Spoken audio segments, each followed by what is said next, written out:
Is a person's presence measured by the volume of their voice or by the depth of their silence? We have been taught to speak up to be seen, to argue to be right, and to make noise to be noticed. But what if this is all a misunderstanding? What if true influence, the kind that shapes outcomes and commands deep respect, is not projected through sound but radiated from an unshakable inner core of stillness? This is the paradox of quiet power. Radiate power, say nothing. Stoic Silence, Unshakable Presence, compiled and published by Stoic ruler. Lesson 1. The strength behind quiet eyes. Picture a great silent mountain. It does not announce its presence, yet it dominates the landscape. Its strength is not in motion, but in its profound stillness. Now look closer at the eyes of a person who embodies this strength. They are not empty or vacant. They are still, observant, and deep, like pools of calm water that reflect the world without distortion. This is the ideal, yet we often find ourselves in a state of inner conflict, where our eyes betray our inner turmoil. In moments of anxiety or insecurity, our gaze darts around the room, unable to rest, signaling to everyone our lack of presence and inner peace. We look away when challenged. We glance at our phones during conversations, our eyes becoming windows not to a strong soul, but to a distracted mind.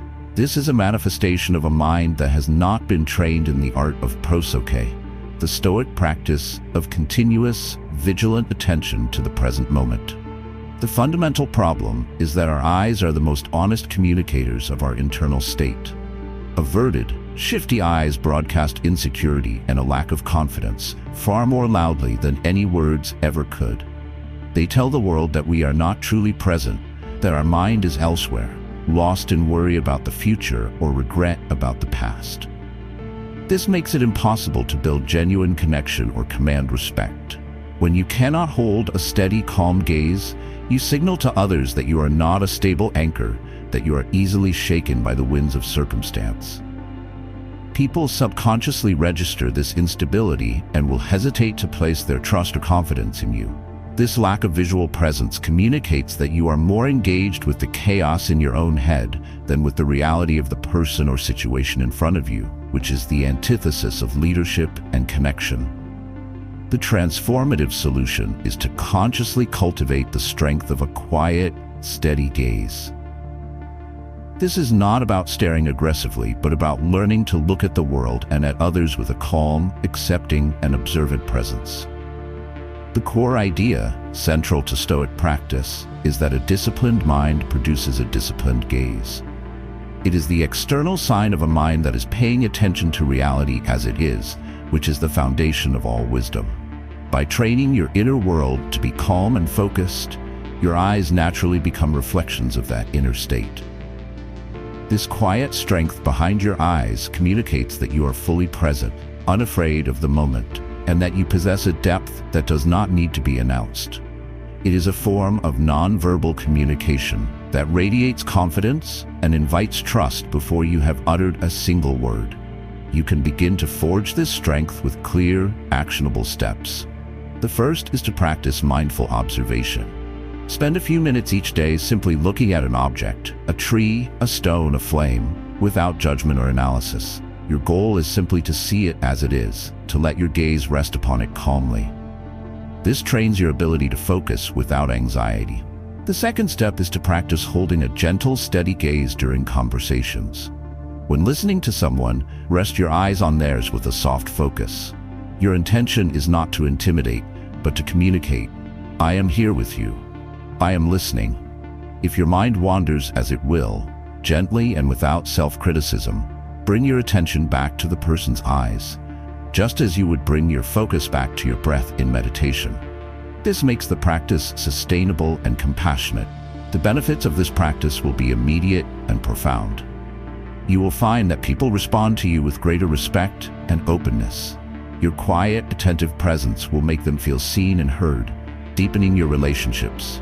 You will feel more grounded and centered in social situations, your anxiety lessening as you focus outward with curiosity instead of inward with self-consciousness. The world will begin to feel less threatening as you learn to observe it with a calm, unshaken gaze. Your practice for this lesson is to have one conversation today where your primary goal is to maintain a calm, gentle, and present gaze while the other person is speaking. Simply notice how it changes the quality of your listening and their engagement. This strength behind your eyes is the foundation for a much broader skill. The ability to create a powerful space for others without needing to fill it with words. In our next lesson, we will explore the art of holding space. If you are finding value in this journey, please like the video to signal your support for our work at Stoic Ruler. Lesson 2. Holding space without saying much. Imagine a sturdy, beautifully crafted ceramic vessel. Its value and function come not from what it contains, but from its very emptiness, its readiness to receive. It holds space. This is a powerful metaphor for a form of quiet leadership. The inner conflict we constantly battle is the ego's urge to be the fixer, the advisor, the one with the answer. When a friend or colleague comes to us with a problem, our immediate impulse is to jump in with our own stories, our solutions, our advice. We are uncomfortable with the raw, unresolved nature of their struggle, and we rush to fill the space with our own noise, believing our intervention is helpful. This impulse, though often well-intentioned, is a critical problem. By immediately offering solutions, you subtly invalidate the other person's experience. You rob them of the opportunity to find their own clarity and strength. Your rush to fix communicates impatience and a lack of faith in their ability to navigate their own challenges. It makes the conversation about you, your knowledge, your experience, rather than about them. Over time, people will stop bringing you their real problems. Instead, they will bring you only the polished versions, knowing that you will not truly listen to the messy reality. You cease to be a trusted confidant and become merely a dispenser of unsolicited advice. You fail in your Stoic social duty, the recognition of our shared humanity and our obligation to support one another authentically. The transformative solution is to master the art of holding space. This means becoming a quiet, strong, and accepting container for another person's thoughts and emotions, without judgment and without the need to intervene. The core idea is that often, the greatest gift you can give someone is your silent, focused, and unwavering presence. It is a form of philosophical hospitality, where you offer them the sanctuary of your own inner calm. In this safe space you create, they can unravel their own thoughts, hear their own inner wisdom, and arrive at their own solutions. Your silence becomes an active, powerful tool that fosters clarity and empowers the other person. It is a profound act of respect that communicates, "I trust you, I am here with you, you have what it takes." You can develop this powerful skill through a few key practices. First, when someone speaks to you, your primary goal must shift from formulating a reply to simply understanding. Listen with your whole being. Listen to the words they say, the words they don't say, and the emotions behind them. Second, get comfortable with pauses. When they finish a thought, do not immediately jump in.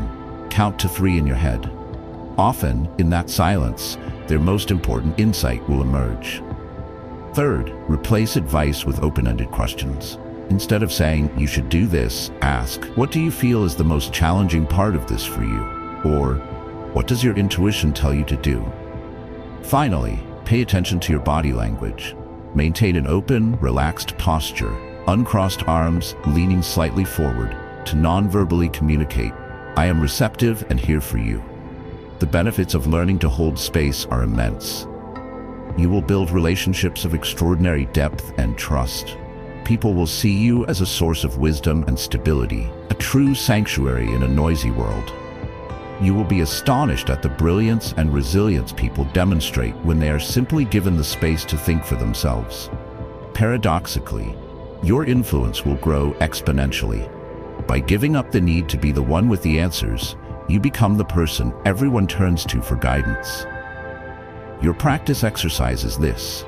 In your next conversation where someone shares a problem, make a commitment to not offer a single piece of advice unless they explicitly ask for it. Instead, only ask questions, use open body language, and listen. The ability to hold space for others stems from your ability to master your own inner space. This internal mastery is what allows you to command a room without demanding attention. In our next lesson, we will explore how to master your calm and command the room. Please consider subscribing to Stoic Ruler to continue developing these powerful, life-changing skills. Lesson 3. Master calm, command the room. Think of the eye of a hurricane. In the center of the most violent, chaotic storm, there exists a point of perfect, profound calm. The storm rages around it, but the eye remains untouched, a center of pure stillness. This is the energy of a person who has mastered their inner state. The relatable inner conflict is the feeling of being swept up by the storm of a high-pressure situation. A tense meeting, a difficult negotiation, a family crisis. Our heart pounds, our mind races, and we become reactive and flustered, losing our ability to think clearly and act effectively. We become part of the storm, rather than its calm center. We forget that our true power lies not in controlling the storm, but in fortifying our response to it. The problem is that your inner state is never truly private. It radiates outward and sets the emotional tone for everyone around you. If you are anxious, your anxiety becomes contagious, unsettling your team and making a solution harder to find. If you are frustrated and angry, you create an atmosphere of fear and defensiveness where honest communication is impossible. When you lose your own calm, you abdicate your leadership. You are no longer influencing the room. The room is influencing you. People look to a leader for stability, and if they see a reflection of their own panic, their confidence in you evaporates instantly. Your lack of inner mastery makes you a liability to the very people you wish to lead. The transformative solution is to become the eye of the hurricane. It is the deep practice of mastering your own physiological and emotional state so that your calm becomes the most powerful, dominant energy in the room. The core Stoic idea here is the diligent construction of the inner citadel. This is a mental fortress built brick by brick through daily practice, a sanctuary within you that remains secure regardless of external chaos. Your projected calm is the sign of this well-built fortress. You cease to be a victim of the room's energy and instead become its creator. Your calm becomes a powerful force that de-escalates tension, fosters rational thinking, and gives everyone else a stable point to anchor to. This is how you command a room without saying a word. You can cultivate this unshakable calm through deliberate physical practices. The first is grounding. In a tense moment, secretly bring your full attention to the physical sensations of your body. Feel the weight of your feet on the floor. Feel the texture of the chair beneath you. This pulls your attention out of the chaotic narrative in your head and into the solid reality of the present moment. The second and most vital practice is breath regulation. When stressed, our breathing becomes shallow and rapid. Consciously slow your breath. Inhale deeply through your nose for a count of 4, hold for 4, and exhale slowly through your mouth for a count of 6. The longer exhale is key.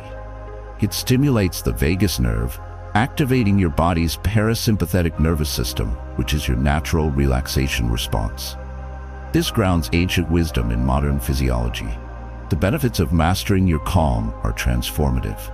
You will become incredibly effective in high-stakes situations, able to think clearly and strategically when others are lost in panic. You will gain a reputation as a stable, reliable leader whom people trust implicitly during a crisis. The level of respect you command will skyrocket, as people are naturally drawn to and awed by a person who can maintain profound stillness in the face of chaos. Your very presence will become a tool that brings order to disorder. Your practice is to consciously use the grounding and breathing techniques the next time you feel even a small amount of stress, whether it's in traffic, in a queue, or before a difficult conversation. Train this muscle in small moments so it is strong for the big ones. This deep, mastered calm generates a specific kind of energy, an aura of self-possession that naturally draws respect. In our next lesson, we will explore the nature of this Stoic energy. Let us know in the comments which grounding technique you find most effective in your own life. Lesson 4. Stoic energy that draws respect. Imagine a powerful, silent magnet. It doesn't try to be appealing. It doesn't change its nature to please the objects around it. It simply exists, aligned with its own magnetic north, and its inherent nature creates a powerful field that draws things of substance toward it. This is a metaphor for Stoic energy.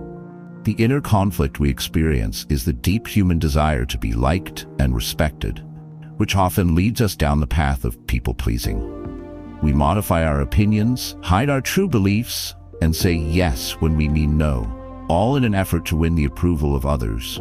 We trade our authenticity for the possibility of acceptance. The problem with this approach is that seeking respect is the surest way to lose it.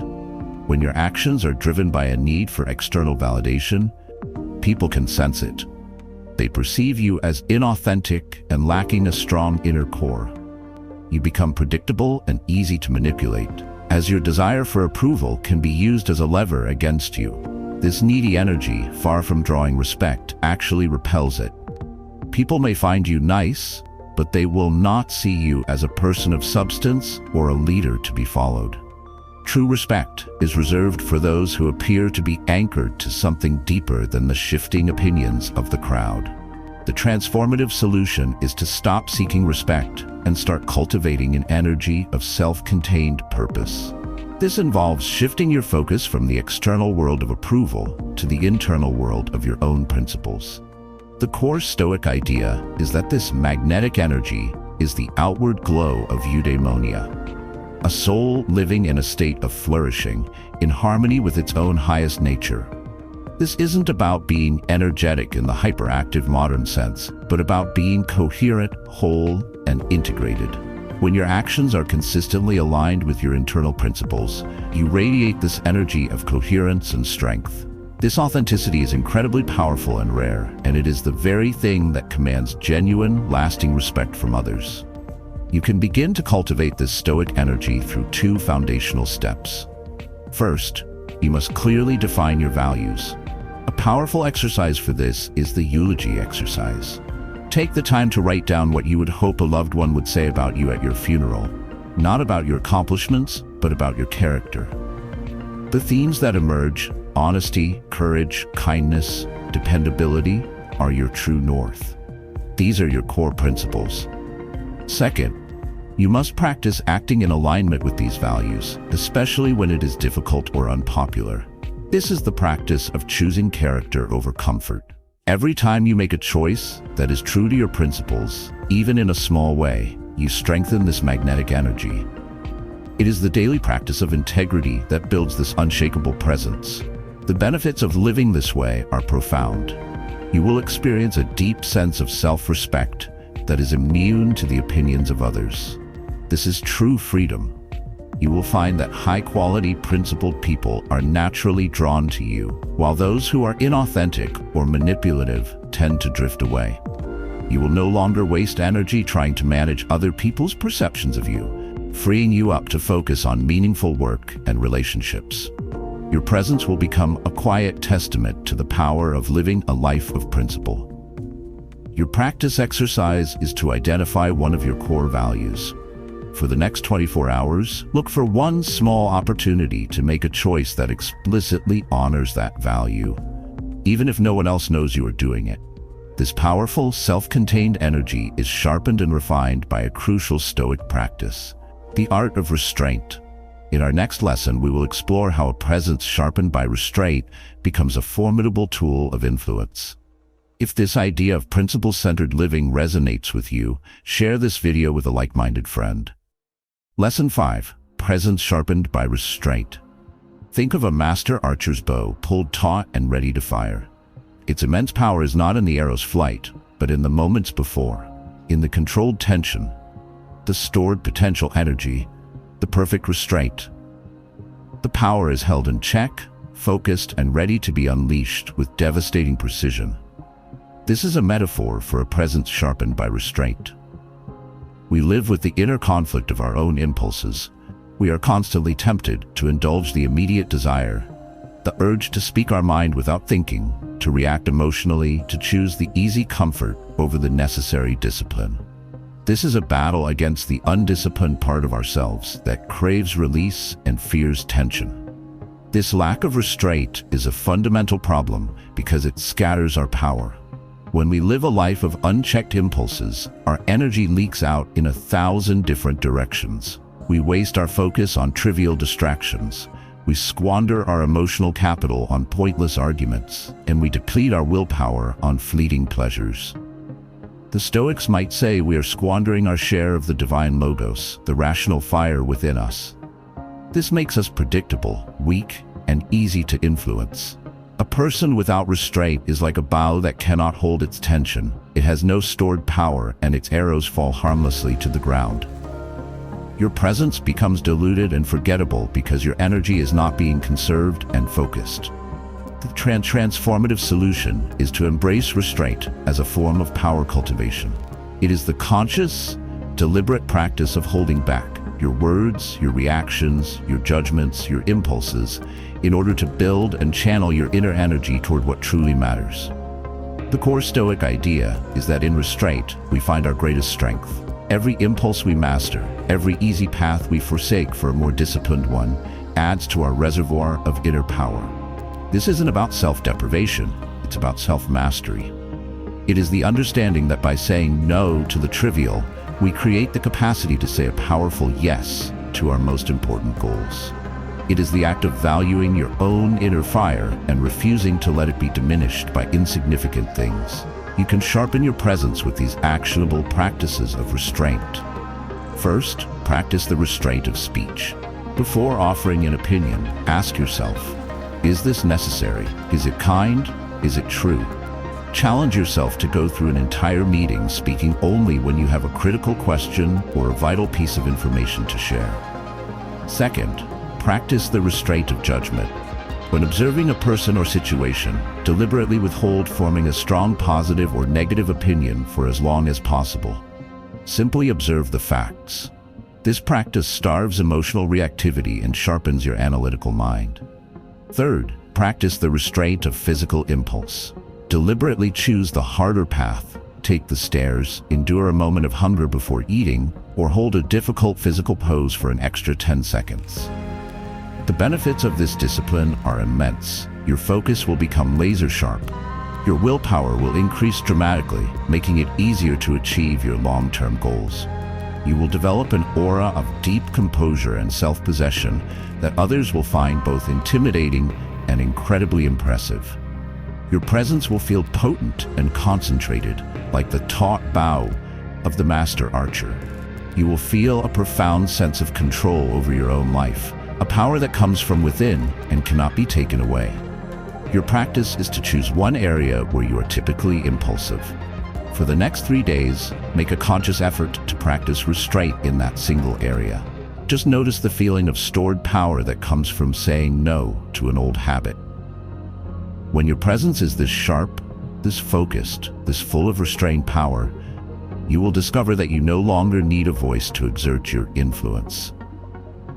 In our next lesson, we will explore this ultimate form of quiet leadership, power that needs no voice.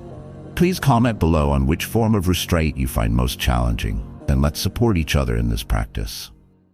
Lesson 6, Power that needs no voice. Consider the sun. It is the undisputed center of our solar system, the source of all light and life. Its power is absolute, its influence total, and yet it performs its cosmic function in complete and utter silence. It does not need to persuade the planets to orbit it. Its sheer mass and presence make orbit the only logical possibility. This is the ultimate metaphor for power that needs no voice. The inner conflict we must overcome is the deeply ingrained belief that our influence is directly proportional to our verbal persuasion. We believe we must argue, convince, debate, and explain in order to get others to follow our lead. The problem with this belief is that it makes our power entirely dependent on our ability to speak. If we are not in the room, if we are not given the floor, or if we are simply not eloquent speakers, we feel powerless. Furthermore, constant persuasion often breeds resistance.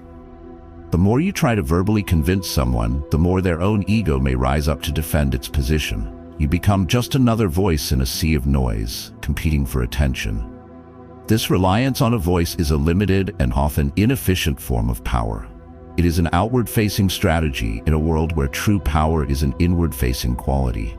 The transformative solution is to cultivate a power that is so rooted in your being that it requires no verbal defense or promotion. This is the power of pure presence and action. The core idea here is that, ultimately, people are influenced not by your arguments, but by your example.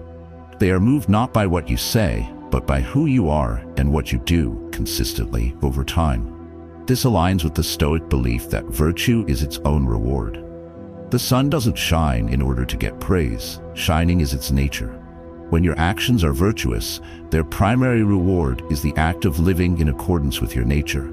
The external influence is a secondary, inevitable byproduct, not the goal. This removes the ego from the equation. When your actions are impeccable, when your character is solid, and when your results speak for themselves, verbal persuasion becomes redundant. The steps to building this silent power are the culmination of our previous lessons. First, you must let your work be your primary spokesman. Commit to such a high standard of excellence and produce such undeniable results that your competence is never in question. Let the quality of your output silence all debate. Second, embody your principles so completely that they radiate from you. If you value punctuality, be unfailingly on time. If you value honesty, be rigorously truthful. Your consistent actions are a living demonstration of your beliefs, far more powerful than any speech. Third, practice leading from the back. This means silently removing obstacles for your team, providing them with the resources they need, and creating a stable environment where they can succeed, all without needing to be at the front giving orders. The benefits of this path are a supreme form of influence and freedom. You will waste no energy on arguments or politics. Your power will not be dependent on your mood, your eloquence, or the willingness of others to listen. It will be a constant, stable force. People will seek to emulate you, not because you told them to, but because they are inspired by the undeniable evidence of your character and competence. You will achieve a state of effortless influence, where your presence alone is enough to elevate the standards and focus of those around you. Your practice is to identify one principle you want to be known for. For the next week, do not speak about it at all. Instead, find every possible opportunity to silently demonstrate it through your actions. This silent power, this ability to influence through being, is the essence of true leadership. It is how one rules their own life and their own domain without ever needing to raise their voice. In our final lesson, we will explore this concept of ruling without raising a word. Subscribe to Stoic Ruler to complete this transformative journey. Lesson 7. Ruling without raising a word. Imagine a chess grandmaster poised over the board in a silent hall. They do not shout commands at their pieces. They do not argue with their opponent. They rule the entire 64-square kingdom through quiet, deliberate, and masterful moves. Each piece is placed with such profound understanding of the entire system that the opponent's options slowly diminish, and victory becomes an inevitable, logical conclusion. This is the art of ruling without raising a word. We are often caught in the inner conflict of wanting to control outcomes, which we believe requires direct, forceful intervention. We micromanage our employees, give constant orders to our children, and try to control the behavior of our partners, believing this is what it means to be in charge. The problem with this model of rule is that it is inefficient, exhausting, and ultimately fragile. Micromanagement breeds resentment and destroys initiative. Constant orders create dependency, not capability. Trying to control other free-willed individuals is a recipe for perpetual conflict and frustration. This approach to ruling is a constant uphill battle, requiring immense energy to maintain and creating an environment of tension and fear. It is the mark of a weak ruler, not a strong one, as it reveals a deep lack of trust in both the system and the people within it. It is a fundamental misunderstanding of the Stoic dichotomy of control, focusing obsessively on what we cannot control, others, while neglecting what we can, our own principles and actions. The transformative solution is to shift your understanding of ruling from direct control to indirect influence. It is to rule your domain not by commanding every move, but by designing the system, embodying the principles and creating the conditions under which the right actions become the natural and logical choice for everyone involved. The core idea is that the most powerful ruler does not manage people. They manage the principles and the environment. By establishing a clear set of values, a compelling mission, and a standard of excellence that you yourself embody, you create a powerful current that pulls everyone in the right direction. This is the ultimate expression of focusing on what you can control. The steps to becoming this quiet ruler are profound yet simple. First and most importantly, you must achieve absolute self-rule. You cannot rule a kingdom if you cannot rule the chaos within your own mind. Master your emotions, your impulses, and your reactions. Your self-mastery is the foundation of your authority. Second, focus on creating and clarifying principles, not policies. A practical way to do this is to create a personal or family constitution, a short written document outlining the core values. This externalizes the rules, so you are not the enforcer, but a fellow participant also bound by them. Third, empower others and trust them to execute. Give them the resources and the autonomy to do their best work, holding them accountable to the principles, not to your specific methods. Your job is to be the architect, not the builder. The benefit of this approach is a form of leadership that is not only more powerful, but also more peaceful and scalable. You will be freed from the burden of constant oversight, allowing you to focus on high-level strategy and vision. You will create a culture of ownership, creativity, and trust, where people feel motivated and respected. Your team, your family, or your organization will become a resilient, self-correcting system that can thrive even in your absence.